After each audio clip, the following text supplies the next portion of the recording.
신구약을 막론하고 어느 시대에나 이 거짓 선지자와 거짓 교사들에 관한 경고가 많이 있습니다. 그것은 잘못된 길을 따라가면 구원에 이를 수 없기 때문에 그렇게 여러 번 경고하신 것입니다. 그래서 우리가 이 구원에 이르게 하는 이 바른 복음의 핵심적인 내용을 우리 마음에 확실하게 새겨야 합니다. 무엇이 참된 복음인지 확실하게 기준을 가지고 있어야 이 거짓된 교훈들을 구분을 할 수가 있는 것이죠. 그런 면에서 마태복음 16장은 바른 복음의 핵심적인 내용을 가장 잘 요약해서 소개해 준다고 말할 수 있습니다. 어떻게 보면 사도신경의 어떤 기본 구조가 여기에 다 들어있는 것이죠. 바른 복음을 지금 마태가 소개하기, 아까 영상 보니까 해설자가 있죠. 해설자는 바로 마태복음의 저자인 마태가 해설을 하고 기록을 하는 것이죠. 그러면서 또 예수님도 등장하고 그렇게 나오고 있죠.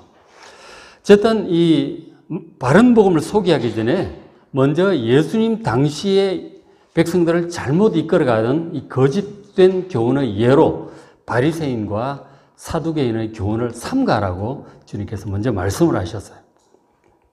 16장 1절에 자, 바리새인과 사두개인들이 예수님께 찾아왔어요. 찾아와가지고 말하기를 하늘로부터는 표적을 보여달라. 그러면 당신이 메시아인지 믿겠다. 뭐 거의 이제 그런 투죠. 어쨌든 하늘로부터는 표적을 구합니다. 예를 들자면 모세의 때에 하늘에서 내려졌던 만나의 표적 같은 것, 혹은 여호수아의 시대에 여호수아의 간구로 해가 멈춰졌던 적도 있었죠. 그런가 하면 엘리야 시대에 기도하니 하늘에서 불이 떨어져 가지고 재물을 태워서 바알 선지자들을 이기게 한 그런 표적들도 있었습니다. 그런 어떤 뭔가 확실한 하늘로부터의 표적을 보여주면 우리가 당신을 하나님께서 보내신 사람으로 믿겠다. 그런 식이었죠. 근데 과연 그 사람들이, 서기관 바리새인들이 표적을 예수님께서 보여주면 믿을까요? 그게 문제죠. 과연 믿을까요? 사실 돌이켜보면 만나의 표적을 이스라엘 백성들이 그렇게 매일 겪으면서도 툭 하면 뭐 애굽으로 돌아가겠다고 그랬던 것을 보죠. 조그만 어려운 일만 생겨도 그랬어요. 하나님을 제대로 과연 믿는 것인가? 결국 민수기 14장 정탐꾼 보낸 다음에 모세 죽이고 그냥 애굽으로 돌아가려고 완전 반역을 일으키잖아요. 그러니까 표적을 본다고 믿는 게 아닌 것 같아요. 엘리야 시대에 하늘에서 불이 떨어지는 것을 온 백성들이 봤으면서도 진짜 회개하고 하나님께 돌아왔는가? 별로 그렇지 못했던 거죠. 여기 서기관 바리새인들도 마찬가지예요. 벌써 이제 그 16장 1절을 보시면 제가 생략을 해놨는데 바리새인과 사두개인들이 와서 예수를 시험하여 하늘로부터 오는 표적 보이기를 청하니 이렇게 말합니다. 예수님을 시험할 마음을 가지고 온 거죠. 예수님 믿겠다는 뜻이 아니고 뭔가 꼬투리 잡아가지고 잡아 넣을 그런 마음을 가지고 온 거란 말이에요. 그러니 무슨 표적을 보여준들 이 사람들이 예수를 믿겠는가 하는 것입니다. 그들은 실제로 예수님께서 행하신 오병이어의 표적을 보았어요. 그리고 38년 된 명자가 낳고 날 때부터 한 번도 본 적이 없는 맹인이 눈을 뜨는 것도 봤어요. 그것도 못 믿겠다는 거죠. 뭐 부모를 불러다가 네 자녀가 맞냐, 뭐 맹인 맞냐, 자꾸 물어보는 거 아니에요. 어떻게 해서 눈을 뜨게 했냐? 안 믿는 거예요. 죽은 나사로가 살아나는 걸 보고 사람들이 예수님께 몰려들어도 예수님을 안 믿는 거죠. 오히려 예수님 믿는다고 해서 나사로까지 죽이려고 계획하는 사람들이에요. 표적을 본다고 예수를 믿는 게 아니다는 거죠. 그렇죠? 그렇습니다. 그들처럼 인간적인 생각, 육신적, 세상적인 생각으로 가득 찬 사람은 어떤 표적을 봐도 예수님을 믿지 않는 것입니다. 혹시나 예수님 말씀대로 4절에 그런 얘기 아시죠? 악하고 엄나는 새다 표적을 구하나 요나의 표적밖에는 보여줄 표적이 없다 그러셨잖아요. 그러니까 요나가 물고기 바다에 던져서 물고기한테 잡아먹혀가지고 3일간 그 물고기 뱃속에 있다가 도로 살아나왔잖아요. 바로 예수님께서 죽으셨다가 3일 만에 부활하실 것을 가리키고 있는 거죠. 혹시나 이 사람들이 예수님 죽었다가 3일 만에 다시 살아나면 그 표적을 보고 혹시나 믿으면 모를까? 참 안 믿는다 하는 것이죠. 예수님이 탄식을 하시는 것이죠. 이 표적을, 불신자들 전도할 때 그런 얘기들 많이 듣잖아. 하나님 보여줘봐. 그럼 내 믿을게. 그러잖아요. 안 믿어요. 환상이니 뭐니 어쨌느니 안 믿습니다. 그게 믿지 않는 사람들과 완악한 마음들이죠. 그런 바리새인과 사두개인들이 이제 백성들은 뭐 하나님의 뜻이라고 해서 막 가르치고 있는데 정작 하나님 보내신 메시아인 예수님을 믿지도 않으면서 무슨 하나님을 제대로 믿겠어요, 이 사람들이. 그 사람들이 백성들의 교훈하는 그 길에 무슨 구원이 있겠습니까? 그래서 주님 말씀이 그들 교훈을 경고하라고 하시는 거죠. 16장 6절에 예수께서 이르시되 삼가 바리새인과 사두개인들의 누룩을 주의하라. 물론 그 사람들 떠나서 이제 제자들과 함께 있을 때 하신 말씀이죠. 이 바리새인과 사두개인들의 누룩, 이것은 그 12절 끝에 줄신 부분 나오지만 바리새인과 사두개인들의 교훈을 삼가라고 하신 말씀이죠. 그들은 진정으로 하나님을 제대로 믿지가 않아요. 그러니 구원자를 보내신 예수를 못 알아보고 믿지 않고 오히려 걸고 넘어지려고 지금 하고 있는 것이죠. 그래서 우리가 정말 모든 교훈이라고 성경 얘기한다고 하나님 예수님 얘기한다고 다 믿을 수 있는 것이 아니다 하는 거죠. 거짓 선지자, 거짓 교사들이 항상 있기 때문에 늘 깨어서 정말 참 말씀에 합당한지 주님 가르치 하나님 말씀에 합당한지 늘 살피며 잘 새겨 들으시길 바랍니다.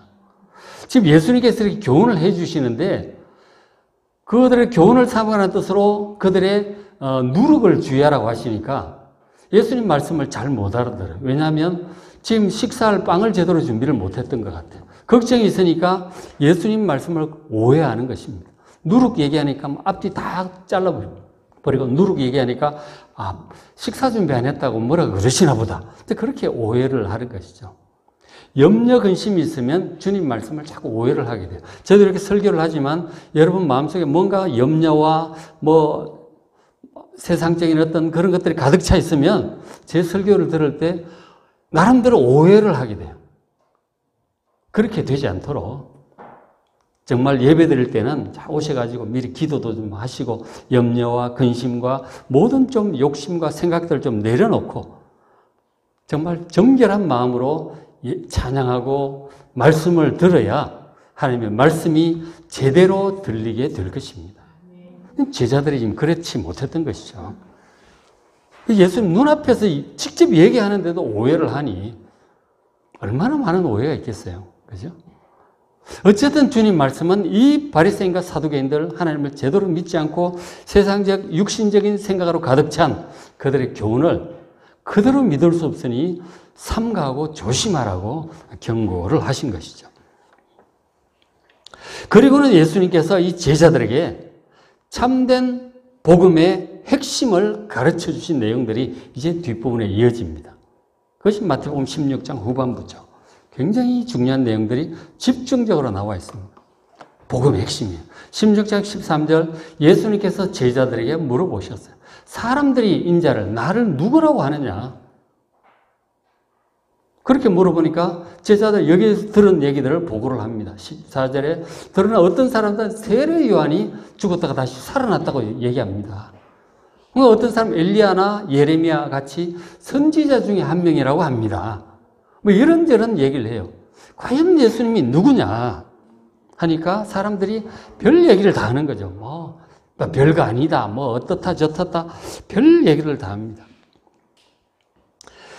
그러니까 예수님에 대해서 지금도 마찬가지예요. 예수가 누구냐? 예수는 어떤 분인가? 이런저런 별 얘기들을 다 합니다. 인류의 4대 성인 중에 한 사람이다. 인류의 스승이다. 사랑의 화신이다. 민중의 해방자다. 등등 많은 얘기를 합니다. 그러나 예수님이 어떤 분인지 가장 정확한 답변은 지금 저 질문에 대해서 베드로가 한 대답이에요. 바로 16절에 시몬 베드로가 대답하여 이르되 주는 이 단어는 헬라 원어를 보면 당신은 이렇게 되어 있습니다. 이 당신이라는 말이 이제 우리나라 2인칭 존칭가 좀 마땅치가 않아요. 그래서 이렇게 하고 있는데 어쨌든 you are 당신은 그리스도시요 살아계신 하나님의 아들이십니다. 이렇게 대답을 한 거예요. 이것이 가장 정확한 대답입니다. 예수님께서 굉장히 기뻐하셨죠. 나사렛 예수는 바로 그리스도시고 살아계신 하나님의 아들이심을 믿으시기 바랍니다. 그러니까 그리스도란 말은 오래전부터 하나님께서 선지자들을 통해서 구원자를 보내겠다고 기름 부음 받은 자, 하나님의 종 구원자를 보내겠다고 약속하셨는데 바로 그 메시아 그리스도라고 하는 것이죠. 예수님이 메시아와 그리스도는 같은 말입니다. 기름 부음을 받은 자, 메시아는 히브리어고 그리스도는 헬라어죠. 똑같은 말입니다. 기름 부음 받은 자, 바로 약속하신 구원자, 예언된 바로 그 구원자라고 하는 것입니다. 그리고 또 하나 살아계신 하나님의 아들, 영원전부터 계시던 그 하나님의 아들, 세상의 창조자인 하나님의 아들, 말씀이신 하나님의 아들, 바로 그분이 나사렛 예수로 지금 태어나셨고 베드로 눈앞에 서 계셨던 것입니다. 그래서 베드로가 당신은 그리스도시요 살아계신 하나님의 아들이십니다. 정확하게 대답을 했습니다. 여러분, 예수님에 대해서 사람들의 별 얘기들을 다 합니다. 그러나 가장 정확한 것은 바로 이것입니다. 예수님, 우리의 구원자 그리스도시고 영원전부터 계신 신성을 가지신 살아계신 하나님의 아들이심을 믿으시기 바랍니다. 이렇게 예수를 믿는 바른 믿음으로 가져야, 바르게 예수를 믿어야 그것이 바른 믿음을 가진 사람이고 구원을 받을 것입니다. 인류의 4대 성인 민중의 해방, 그렇게 믿어가지고는 구원받지 못합니다. 구원받는 믿음은 바로 예수님을 그리스도로 구원자로 하나님의 아들로 믿는 것입니다. 예수님께서 그 말씀을 들으시고 굉장히 기뻐하셨죠. 17절에 예수께서 대답하여 이르시되 바요나 시몬아 네가 복이 있도다. 바요나, 이 요나의 아들 시몬이야. 바가 아들이에요. 바가 아람으로 아들이야. 바요나 시몬. 그 요나의 아들 시몬아 네가 복이 있도다. 대답을 듣고 바로 인정을 하신 것이죠. 정확하다고 기뻐하셨습니다. 그런데 이것을 네게 알게 한 이는 혈육이 아니요 하늘에 계신 내 아버지시니라. 이렇게 말씀을 하셨습니다. 그러니까 예수님을 그리스도로 하나님의 아들로 깨닫고 믿게 되는 이 믿음은 사람이 아무리 많이 공부를 하고 연구하고 지혜를 가지고 통찰력으로 알 수 있는 것이 아니에요. 이것은 그 범위를 넘어서는 것입니다. 우리의 어떤 지적인 범위를 넘어서는 것이에요. 그래서 아무리 공부를 많이 하고 인격 수양을 하고 도를 많이 닦을지라도 예수님이 그리스도고 하나님의 아들이라는 것은 결코 알 수 없습니다. 그것은 하나님께서 성경을 통해서 그 사람의 영적인 눈을 열어주시고 깨닫게 하시고 믿게 하실 때 믿어지는 거예요. 이미 예수님을 하나님의 아들로 그리스도로 믿고 세례를 받고 하나님의 자녀가 된 여러분들, 이 모든 것을 깨닫게 하신 것이 하나님의 은혜임을 감사하시길 바랍니다. 예수님 참으로 그리스도시고 영원한 하나님의 아들이심을 믿습니다. 이런 것을 깨닫고 믿게 하신 이분, 하나님께 정말 감사하셔야 돼요. 구원은 정말 하나님의 은혜로 받는 것입니다. 눈을 열어주시고 믿게 하시는 것이죠. 베드로의 이런 신앙 고백, 바른 신앙 고백이죠. 주는 그리스도시고 살아계신 하나님의 아들이라고 하는 이런 바른 신앙 고백 위에 이 땅의 교회들이 다 세워져 있습니다. 주님 말씀하셨죠. 내가 이 반석 위에, 베드로의 고백이라고 하는 이 바른 신앙 고백의 반석 위에 내 교회를 세울 것이다. 그렇게 해서 지난 2000년 동안 수많은 교회들이 세워졌어요. 이 교회는 음부의 권세, 지옥 권세가 결코 이기지 못합니다. 그리고 예수님께서 천국 열쇠를 너에게, 베드로 개인이 아니고 바로 바른 신앙 고백을 하는 그 사람들, 그 교회에 줄 것이라고 약속하셨어요. 가톨릭은 저것을 베드로 개인으로 해석을 하고 베드로의 후계자가 교황이라고 그렇게 해서 거의 교황을 막 신격화다시피 살아계신 예수님처럼 거의 그런 식으로 이제 보는 거죠. 예수님이라고 하는 건 아니지만 거의 이제 그렇게 막 보는 것이죠. 그런데 이제 천국 열쇠라고 하는 것은 베드로와 같이 예수님을 그리스도로 그리고 하나님의 아들로 믿는 그 교회 천국 열쇠를 주셨음을 믿으시기 바랍니다. 바로 우리 교회에 주신 것이죠. 그 사람들이 교회를 통해서 말씀을 듣고 믿음이 자라고 천국에 들어가게 됨을 믿으시기 바랍니다. 그 교회가 굉장히 중요한 거예요. 교회를 통해서 은혜를 받고 바른 믿음으로 세워지고 교회를 통해서 사람들이 구원받고 믿음이 자라게 되고 천국에 이르게 되는 것입니다. 이 교회를 정말 귀하게 여기시고 위에서 기도하시고 섬기는 여러분 되시길 바랍니다. 자, 그리고 이제 예수님을 이렇게 제대로 믿어야 그리스도로 하나님의 아들로 제대로 믿어서 구원받는 사람들이 이제 천국길을 가는 것입니다. 가는데 근데 반드시 예수님께서 가신 그 길을 뒤따라 가야 돼요. 그냥 막 혼자 가는 게 아니고 예수님이 가신 길을 잘 보고 따라가야 된다니까요. 여러분 나름대로 뭐 이렇게 하면 되겠거니 그러고 가시면 안 돼요. 예수님 말씀 잘 들으셔야 돼요. 그 예수님 가신 길을 잘 보고 뒤따라 가셔야 됩니다. 그렇지 않으면 잘 못 가는 수가 있는 거죠. 반드시 예수님 하시는 거 보고 말씀을 잘 듣고 전적으로 믿고 예수님의 뒤를 잘 따라가시길 바랍니다. 그리스도이고 하나님의 아들이신 예수님 잘 믿어야 되는 것이죠. 자, 그리고 이제 예수님께서 그렇게 말씀을 하시고 바로 이어서 이런 말씀을 하셨어요. 21절에 이때로부터 베드로의 바른 신앙 고백을 듣고 예수 그리스도께서 자기가 예루살렘에 올라가서 이제 장로들, 대제사장들, 서기관들, 이 교회, 이 예루살렘 지도자들에게 많은 고난을 받게 될 것이다. 왜냐하면 그들이 예수를 믿지 않으니까. 그리고 그들에게 죽임을 당할 것이고, 그리고 제3일에, 3일 만에 다시 살아나야 될 것이라고 하는 것을 지금 처음 이제 얘기를 하십니다. 언제? 바른 신앙 고백을 받으시고, 신앙 고백을 믿는 자들에게 지금 하시는 말씀이죠. 안 믿는 사람들은 이런 말 뭐 들을 필요도 없고 이유도 없죠. 예수님을 그리스도로 하나님의 아들로 믿는 자들, 바른 믿음을 가진 자들에게 이런 말씀을 하신 것입니다. 그러니까 지금 뭐냐면 예수님께서 걸어가실 길을 지금 말씀을 하시는 거죠. 내가 십자가에서 죽을 것이다. 죽을 거란 얘기하시고, 그럼 부활할 것이다. 얘기하시고, 지금 그 얘기를 하시는 거잖아요. 그리고 예수님 실제로 죽으시고 부활하셨어요. 그 다음에 이제 제자들 많은 사람들이 500여 명이 보는 데서 승천하셨다 그랬죠. 부활하신 그 몸은 뭐 담도 빠져나가고 막 이러시더라고 보니까 식사도 하시는데 어쨌든 그 몸으로 올라가신 거예요.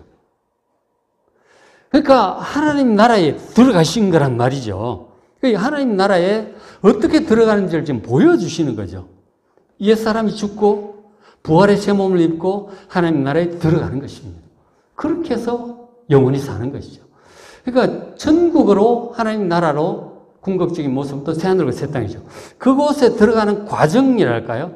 중요한 과정을 보여주신 것이죠. 첫째 십자가로 옛사람이 죽는 것이고 두 번째로 부활의 새 몸을 입는 것이고 그리고 새하늘과 새 땅 천국에 들어가는 것입니다. 그런 과정을 통해서 새하늘과 새 땅에 들어가게 될 것을 믿으시기 바랍니다. 그것을 이제 우리 명백히 기억을 하셔야 돼요. 이것이 복음의 핵심이에요. 구원의 과정입니다.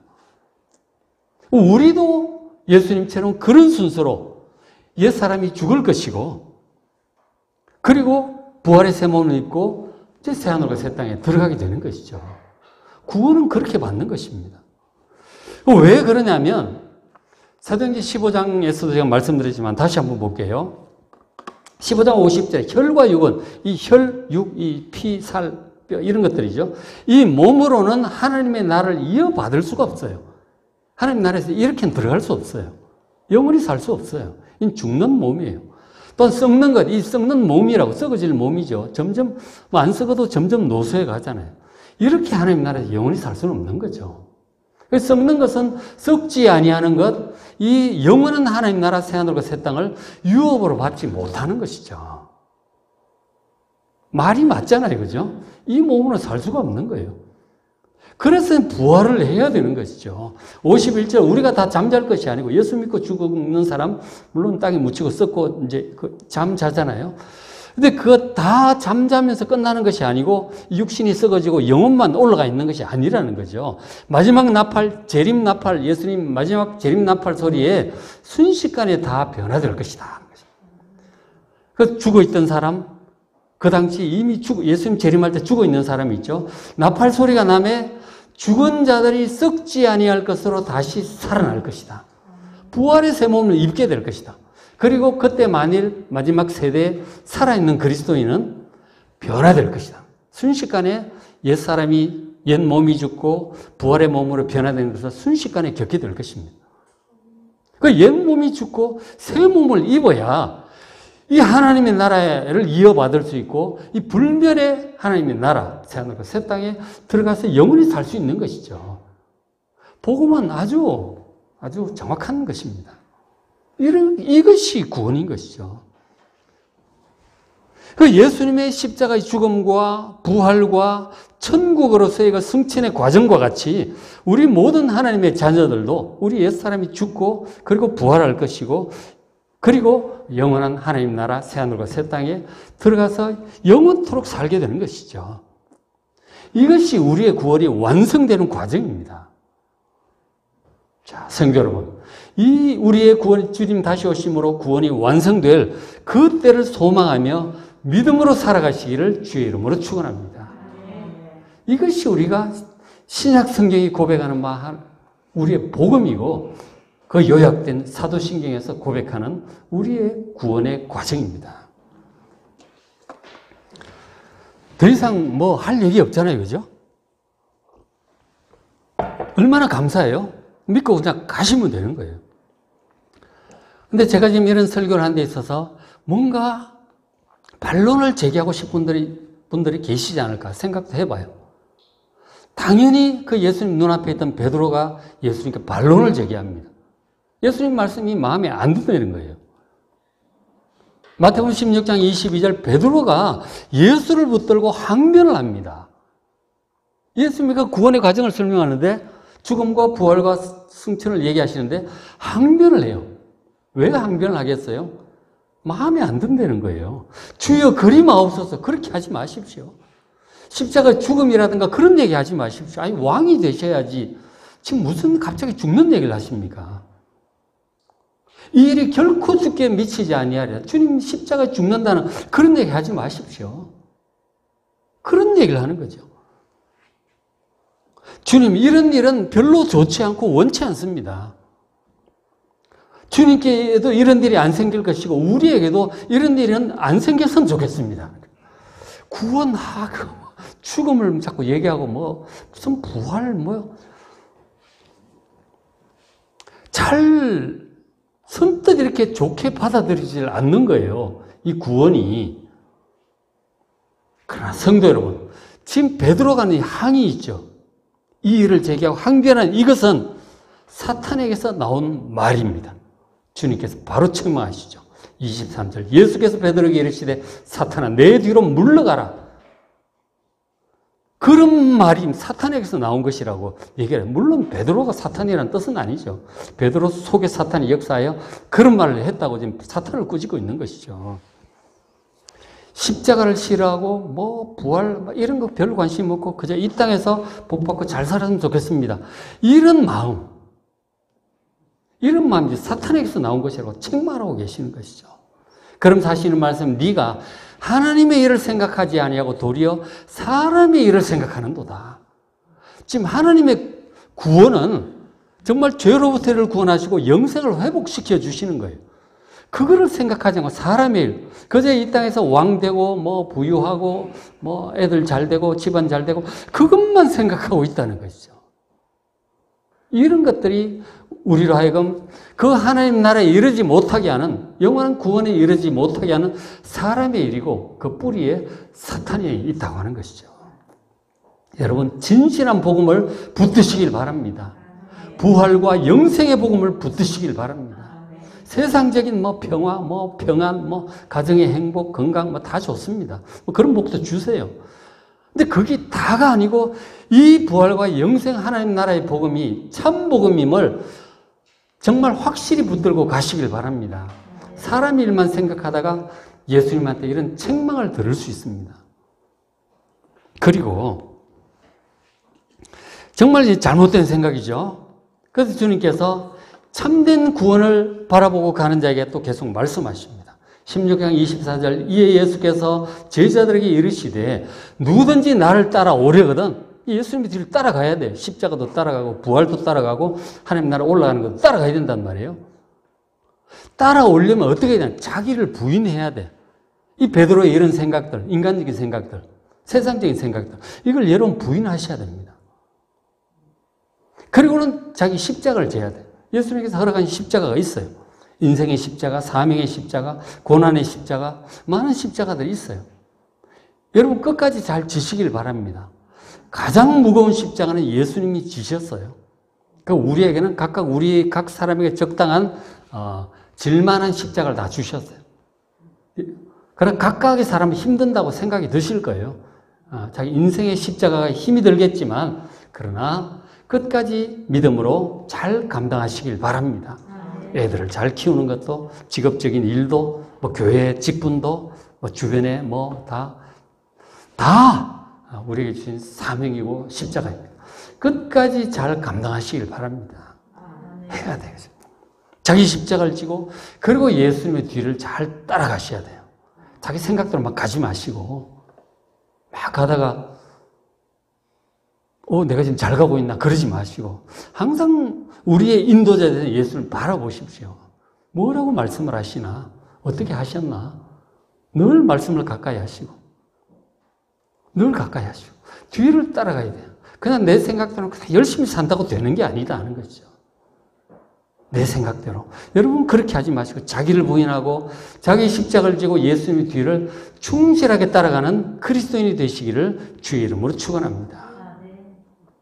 25절에 누구든지 제 목숨을 구원하고자 하면 잃을 것이라는 거예요. 예수님 이런 말씀 안 듣고 그저 자기 생각 따라 인간적인 생각을 따라 그저 애들 뭐 이 땅에 성공시키고 부자 되고 건강하고 뭐 재밌게 살고 그것만 하다가는 자기 목숨을 구원하고자 하다가는 잃을 수도 있어요.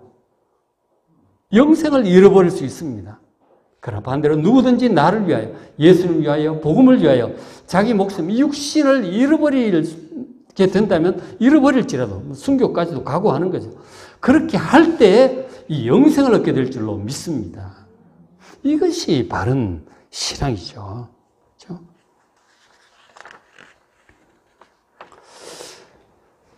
그래서 주님 말씀하시기를 계속해서 이런 말씀 자꾸 이제 인간적인 생각을 가지고 예수님 말씀 안 듣고 그런 사람들 하도 많아서 계속 얘기를 하시는 거예요.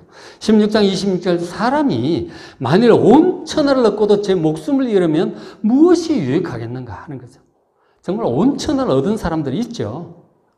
뭐 알렉산더 대왕 같은 경우는 뭐 20대에 온 천하를 거의 뭐 정복을 다 했잖아요. 엄청난 나라를 정복하잖아요. 다 가졌다니까요. 모든 뭐 왕궁의 보물들과 세상 나라의 보물과 모든 미인들이 전부 자기 거야. 다. 그리고 이제 뭐 징기스칸도 그랬잖아요. 뭐 엄청난 나라를 정복을 했죠. 그리고 지금도 기업들 보면 세계적인 기업이 있죠. 뭐 어마어마한 재산들을 가지고 있고 세계적인 영향력을 가지고 있죠. 구글이나 뭐 이런 거 보면 마이크로소프트 세계적인 영향력을 가지고 있죠. 엄청나죠. 근데 이런 모든 것들을 가진다 할지라도 구원받지 못한다면 그리고 죽고 영원한 지옥으로 멸망하고 끝난다면 그게 무슨 유익이 있겠느냐 하는 거죠. 그렇죠? 온천을 얻어도 소용없어요. 인간적인 어떤 생각을 가지고 우리가 추구하는 노력들이 그렇게 되는 거예요. 전도세 솔로몬도 보지만 다 헛되고 헛되며 헛되고 헛된 것이죠. 그런데 나중에 후회하지 않도록 예수님 말씀 잘 듣고 구원의 길, 천국의 길을 잘 따라가는 여러분 되시길 바랍니다. 그 무엇을 주고 자기 목숨과 바꿀 수 있겠어요? 27절에 인자가 아버지의 영광으로 그 천사들과 함께 올 것이다. 그때 각 사람의 행한 대로 갚을 것이다. 예수님께서 반드시 다시 오실 것입니다. 재림하실 것입니다. 그때 우리가 어떻게 했느냐에 따라서 어떻게 우리의 십자가를 지고 사명을 감당하고 선한 일들을 하고 하나님의 영광을 드러내고 사람들을 구원하고 맡겨준 사명을 감당하고 이런 것들이죠. 각 사람의 행한 대로 주님께서 갚으실 것입니다. 그러니까 주님께서 인정받을 만한 그런 것들을 하며 살아가시길 바랍니다.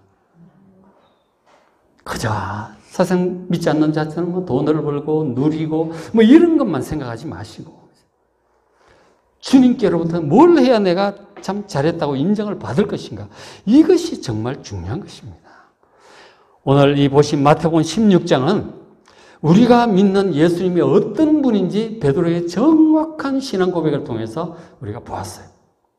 그것이 나와 있고, 그리고 구원의 과정, 예수님처럼 옛사람이 십자가를 통해서 죽고 그리고 부활과 영생으로 하나님 나라에 들어가게 되는 이 과정도 여기 말씀하시고, 그리고 예수님의 재림으로 그 구원이 완성되고 우리의 삶을 또 평가하시고 심판하시고 영원한 상급을 또 주실 것이라고 하는 이 구원의 모든 것들이 다 들어있는 것이죠. 그렇죠? 가히 이 마태복음 16장은 바른 복음의 핵심적인 내용이 다 들어있다고 볼 수 있어요. 사도신경의 요약판, 사도신경 이런 뼈대가 다 들어있는 것이죠. 사도신경이 정말 중요한 거예요. 사도신경은 물론 성경에 직접 없지만 지난 2000년 이단들과 싸우면서 이렇게 생겨난 거예요. 잘못된 것들을 분별하는 기준이 되는 것이 바로 사도신경으로 이제 생겨난 것인데, 바로 이것이 마태복음 16장 내용과 일치하고 있는 것이죠.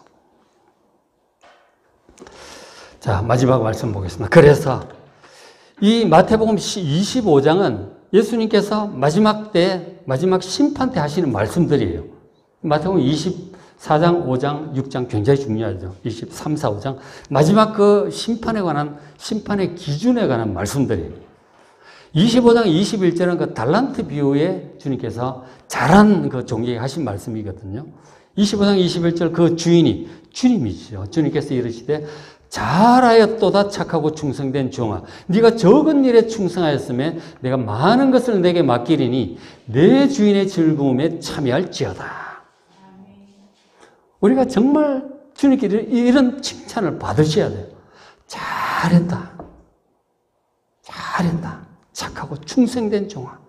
적은 일을 내가 맡겼는데, 우리가 하는 일은 사실 적은 일이에요. 그렇게 엄청난 일은 아니죠. 적은 일을 맡겼는데 그거에 충성을 하면 주님께서 많은 것을 맡기신다. 이 많은 것은 새하늘과 새 땅에서 영원한 우리의 그 나라를 얘기하고 있는 거죠. 많은 것을 맡기리니 주인의 즐거움에 참여하라. 그렇게 축복을 하셨어요. 이런 말씀 여러분 예수님 재림하실 때 최후의 심판날 꼭 듣는 여러분 되시길 바랍니다. 그리고 34절에는 양과 염소의 비유죠. 오른편, 왼편 갈라놓잖아요. 그때 임금이, 바로 이것도 이제 주님이시죠. 주님께서 그 오른편에 있는 자들에게 이르시되, 신앙생활 바르게 잘한 사람들이죠.